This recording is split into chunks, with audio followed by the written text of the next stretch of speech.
ஐயா வணக்கம்.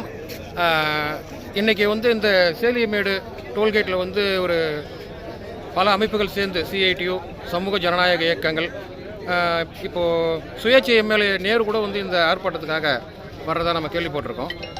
இப்போது உங்களை நீங்கள் அறிமுகப்படுத்திக்கிங்க, உங்கள் அமைப்பை பற்றி அறிமுகப்படுத்திக்கிங்க, இந்த ஆர்ப்பாட்டத்தை பற்றின உங்களுடைய கருத்தை அரிமா நியூஸில் பதிவு பண்ணுங்கள். சார் வணக்கம் சார், என் பேர் வேலு. புதுச்சேரி சிக்கிரம் வாகன ஓட்டுநர் மற்றும் உரிமையாளர் தொழிற்சங்கத்தின் மாநில தலைவராக இருக்கேன். எங்கள் சங்கமானது பார்த்திங்கன்னா பாண்டிச்சேரி தமிழ்நாடு முழுவதும் பயணிச்சுட்டு வரும். இங்கே பார்த்திங்கன்னா இந்த டோல்கேட் பார்த்திங்கன்னா 60 கிலோமீட்டர் ஒன்ஸ் தான் ஒரு டோல்கேட் இருக்கணுன்றது சட்டத்தோட விதியிலே இருக்குது, மாநில அரசு விதியிலே இருக்குது. ஆனால் பார்த்திங்கன்னா எங்களுக்கு ஒரு 15-20 கிலோமீட்டர்லேயே அடுத்த டோல்கேட் வந்துட்டாங்க. சரி, இப்போ எங்களுடைய இங்கே லோக்கலில் பாண்டிச்சேரியில் ஓடக்கூடிய எங்களுடைய வாழ்வாதாரம் மிகவும் பாதிக்கப்படுது.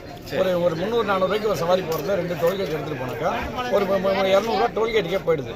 அப்போ எங்களோட டீசல் போட்டு எங்களுடைய வாழ்வாதாரம் மிகவும் பாதிக்கப்படுது. இதை உடனடியாக அகற்றுக்கு வரையும் நாங்கள் இன்றைக்கி சிஐடி அமைப்போடு எல்லா அமைப்புகளும் சேர்ந்து நாங்கள் இது ஒரு பெரிய ஒரு முற்றுகை போராட்டமாக இங்கே நம்ம சேலிமேடு டோல்கேட்டில் ஆரம்பித்து பண்ணிட்டு இருக்கிறோம். ஓகே, இப்போ உங்களுடைய கோரிக்கையானது இந்த டோல்கேட்டை அகற்றணுமா அல்லது நீங்கள் ஏதாவது சலுகை கேட்குறீங்களா? இல்லை சார், அகற்றே ஆகணும் சார், அகற்றே ஆகணும்.